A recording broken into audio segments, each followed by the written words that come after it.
오늘 본문 말씀입니다. 열왕기상 17장 8절부터 16절까지 말씀입니다.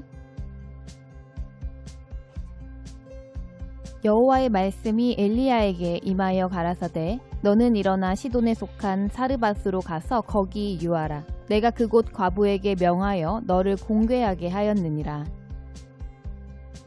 저가 일어나 사르밧으로 가서 성문에 이를 때에 한 과부가 그곳에서 나뭇가지를 줍는지라. 이에 불러 가로되 청컨대 그릇에 물을 조금 가져다가 나로 마시게 하라. 저가 가지러 갈 때에 엘리야가 저를 불러 가로되 청컨대 내 손에 떡 한 조각을 내게로 가져오라. 저가 가로되 당신의 하나님 여호와의 사심을 가리켜 맹세하노니 나는 떡이 없고 다만 통에 가루 한 움큼과 병에 기름 조금뿐이라. 내가 나뭇가지 두엇을 주어다가 나와 내 아들을 위하여 음식을 만들어 먹고 그 후에는 죽으리라. 엘리야가 저에게 이르되 두려워 말고 가서 내 말대로 하려니와 먼저 그것으로 나를 위하여 작은 떡 하나를 만들어 내게로 가져오고 그 후에 너와 내 아들을 위하여 만들라. 이스라엘 하나님 여호와의 말씀이 나 여호와가 비를 지면에 내리는 날까지 그 통의 가루는 다하지 아니하고 그 병의 기름은 없어지지 아니하리라 하셨느니라.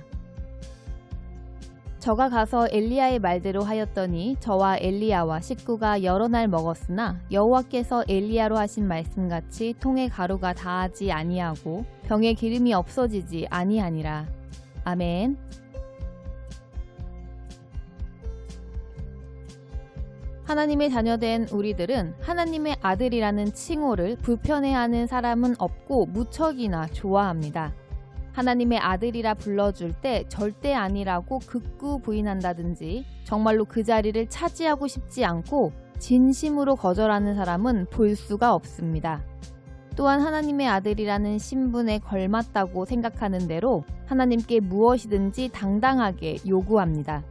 필요한 것이 있으면 맡겨둔 것 마냥 달라고 당당하게 손을 내밀고 자신의 뜻대로 되어지지 않으면 하나님을 원망하고 비난하는 것도 두려워하지 않습니다. 이렇게 아들로서의 권리는 당당하게 누리고자 하는 것에 비해서 아들로서의 의무에 대한 마음 자세는 어떻습니까? 아들로서 받아 누리는 것은 당연하게 여기지만 또한 아들로서 아버지를 경외하고 존경하며 하나님의 말씀에는 아들로서 아버지의 뜻에 순종하여 아버지의 영광이 되어 하나님 아버지를 기쁘시게 해야 하는 사실은 당연하게 생각하지 않고 특정인들, 그렇게 살아야만 하는 누군가에게만 해당되는 일이라고 생각합니다. 세상에서 통용되고 있는 원리는 누구나 주어진 권리를 누리고자 할 때 반드시 그에 맞는 의무도 행해야 한다는 것을 부정하지 않습니다. 부모님이 자녀들을 아무런 조건 없이 키워주신다고 할지라도 부모의 교훈을 자녀로서 순종해야 할 의무를 저버린다면 그 자녀의 삶은 뒤틀릴 수밖에 없는 것입니다. 자녀가 부모님에게 순종해야 하는 의무는 태어날 때부터 죽을 때까지 항상 같은 내용은 아닙니다. 태어났을 때 그리고 어렸을 때의 자녀로서 순종해야 할 일들은 아주 쉬운 것들 뿐입니다. 잘 먹고 잘 자기와 같은 것들이지만 조금 더 잘하면 더 넓은 범위와 차원이 높은 훈계의 말씀을 듣고 순종해야 하는 것처럼 하나님께서도 우리를 하나님의 사람으로 양육하시면서 때에 맞게 또 믿음의 수준에 맞게 말씀하시고 이루시는 아버지이십니다. 오늘 본문은 우리에게 우리들이 쉽게 순종할 수 있는 말씀을 하시고 순종하는 그에게 조금 더 어려운 일을 주문하셔서 믿음을 자라게 하시어 그 믿음으로 얻는 구원에 대해서 말씀하여 주신 부분입니다. 오늘 말씀 들으시면서 우리는 어떻게 큰 순종을 하는 자로 자라갈 수 있는지 다시 한번 생각해 보겠습니다. 오늘 본문은 엘리야가 심한 가뭄이 이어지는 시기에 하나님의 말씀에 따라 사르밧 지방으로 가는 것으로 시작합니다. 엘리야는 그곳의 과부를 통해 하나님께서 엘리야를 먹이실 것이라는 말씀을 듣고 사르밧 지방으로 이동했습니다. 그곳 성문에 이르자 엘리야는 한 과부를 만나게 되고 그 과부를 불러 청하기를 물 한 잔을 가져다 달라고 청합니다. 그때 과부는 엘리야의 부탁대로 물을 가지러 갑니다. 그가 물을 가지러 가는 것을 보고 엘리야는 다시 그 과부를 불러 세워 이번에는 떡 한 조각을 달라고 요구합니다. 엘리야의 말에 사르밧 과부는 자신의 빈궁한 처지를 솔직하게 털어놓고 죽음을 앞두고 있음을 이야기합니다. 그럼에도 불구하고 엘리야는 자신을 위해서 먼저 떡을 가져오라고 합니다. 그렇게 하면 그들이 가뭄이 끝날 때까지 먹을 것이 끊이지 않을 것이라고 말씀하셨습니다. 과부는 엘리야의 말에 순종하여 그대로 따릅니다. 그리고 그 과부의 가족과 엘리야는 가뭄이 이어지는 때에도 굶주림에서 구원을 받게 됩니다. 이 말씀을 보면 우리는 하나님께서 우리에게 바로 목숨을 내놓으라는 어려운 명령을 하지 않으시는 것을 알 수 있습니다. 사르밧의 과부는 엘리야의 말에 순종하여 놀라운 구원을 받았는데 그 진행 과정을 자세히 보겠습니다. 먼저 하나님의 말씀을 듣고 그대로 준행하는 엘리야가 있었습니다. 하나님께서는 엘리야에게 사르밧으로 가면 거기서 과부를 명하여 엘리야를 공개하게 하겠다고 말씀하셨습니다. 엘리야는 하나님의 말씀을 따라 사르밧 지방으로 갔고 그 지방의 성문에 이르자마자 과부를 만나게 되었고 그를 보자마자 그를 향해 주저없이 식물을 요구했습니다. 우리가 하나님은 실존하시는 지존자이심을 알고 하나님의 말씀을 따르고자 하면 하나님께서는 우리가 애써 찾지 않아도 하나님께서 하실 일을 알게 하시고 또한 만나야 할 사람들을 만나게 하시는 은혜를 베풀어 주심을 보여주셨습니다. 두 번째로는 그 상황에서 엘리야가 과부에게 바로 떡을 달라고 하지 않았다는 것입니다. 엘리야는 비교적 쉽게 가져다 줄 수 있는 물 한 잔을 먼저 요구합니다. 물 한 잔 가져다 주는 것은 어렵지 않은 일이기에 사르밧 과부는 엘리야의 말에 순종하여 물을 가지러 가는 것입니다. 어쩌면 그 당시 가뭄이 심한 시기에서 물 한 잔을 내어주는 것도 쉬운 일이 아니었을 수도 있습니다. 그러나 사르밧 과부는 인색하지 않았기에 그녀는 그 말에 어떠한 핑계도 대지 아니하고 물을 가져다 주러 가는 것입니다. 이렇게 이 사르밧 과부가 비교적 쉬운 말씀에 순종하기 위해서 몸을 움직였을 때 엘리야는 비로소 먹을 것을 요구하는 것입니다. 작고 쉬운 일에도 순종하지 않으면 우리는 진짜로 하나님께서 우리에게 원하시는 것이 무엇인지도 알지 못할 수밖에 없습니다. 엘리야가 이어서 그녀에게 음식을 가져다 달라고 요구했을 때 그녀는 자신의 상황을 솔직하게 이야기합니다. 마지막 남은 가루로 마지막으로 떡을 만들어 아들과 함께 먹고 자신과 아들은 죽을 날을 기다려야 하는 상황이었습니다. 그녀가 이렇게 자신의 어려움을 한번 토로했다고 해서 하나님께서는 바로 그녀를 외면해 버리시지 않으셨습니다. 다시 한번 엘리야는 그녀에게 하나님께서 약속하신 구원을 이야기하면서 순종하기를 설득하는 것입니다. 결국 그녀는 엘리야의 말대로 순종을 합니다. 자신과 아들이 죽기 전에 단 한 번 먹을 수 있는 음식을 엘리야에게 가져다 주는 것입니다. 그리고 이들은 이 순종을 통해서 가뭄의 기간 동안 줄이지 않게 되므로 구원을 받게 되는 것입니다.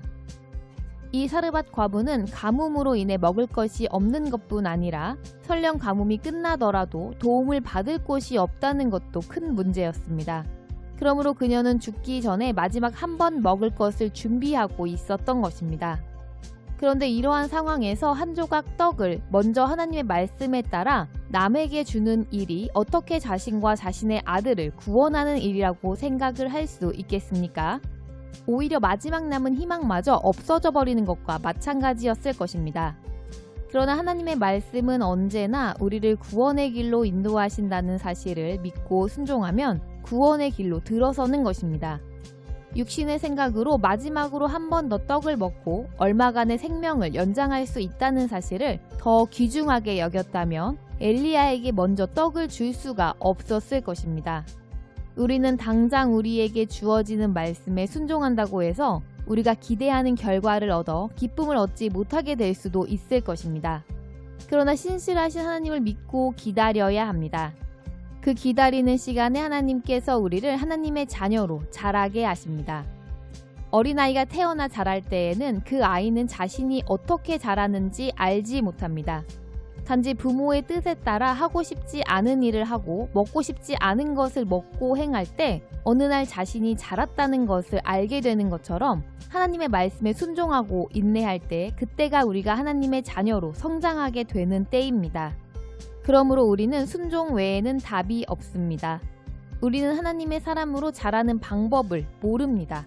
하나님께서 우리에게 유업을 맡기실 만한 상속자가 되어지는 방법은 오직 하나님께서 하나님의 마음에 합한 종을 통하여서 한 걸음 한 걸음 인도하시어 자라게 하심을 믿어 말씀에 순종하는 것 말고는 길이 없는 것입니다. 그리고 또한 중요한 것은 이 순종의 기준이 절대로 우리 자신이 되어서는 안 된다는 것입니다. 사르밧 과부의 남은 떡 한 조각을 엘리야에게 다 주지 않고 사랑하는 아들을 위하여서 조금 떼어 주었다면 이들은 가뭄에서 살아남을 수 없었을 것입니다. 우리의 순종은 자기를 먼저 위하지 않고 하나님을 기쁘시게 해야 하는 것입니다. 우리가 예전에 어른들과 함께 살던 대가족의 가정에서는 나의 아랫사람이 잘못했다고 해서 윗어른들 앞에서 함부로 혼내지 않았습니다. 어른들 앞에서 아랫사람을 향하여 언성을 높임으로 인하여서 윗사람의 마음이 상하게 하지 않는 것이 아랫사람으로 예의였기 때문입니다. 비록 나보다 아랫사람이라고 할지라도 그 사람에게 화를 내서 나의 마음을 푸는 것보다는 어른들의 마음을 상하지 않게 하는 것이 더 중요한 일이라고 생각했기 때문입니다. 세상을 살아갈 때도 이러한 마음이 필요합니다. 우리는 세상의 주인이신 하나님 앞에서 살아가는 존재이며 하나님께서는 사랑하는 자신의 자녀들의 일거수일투족을 보시고 계심을 믿는다면 우리는 우리의 행동을 조심하게 될 것입니다. 우리는 하나님께서 보내주신 하나님 마음에 합한 종들이 우리를 성장시키시기 위해 우리에게 말씀하시는 것이 각자의 마음에 맞지 않는 경우가 많을 것입니다. 마치 사르밧 과부에게 단 한 번 먹을 음식을 달라고 하는 엘리야처럼 말입니다. 그러나 그렇다고 해서 우리가 하나님의 종들을 향하여서 날선 말을 내뱉고 그들을 향하여 함부로 행동한다면 그것은 마치 우리 앞에 하나님께서 존재하고 계시지 않으심을 스스로 인정하고 확정하는 이방인의 행실이라는 것을 알아야 합니다. 우리 모두 자기 자신의 생각과 의지를 내세우지 말고 하나님께서 말씀해 주시는 대로 순종하기를 힘써 아주 작은 일에도 순종하여 하나님께서 약속하신 온전한 하나님의 사람, 하나님의 자녀들이 다 되시기를 바라며 주 예수님의 이름으로 축복합니다.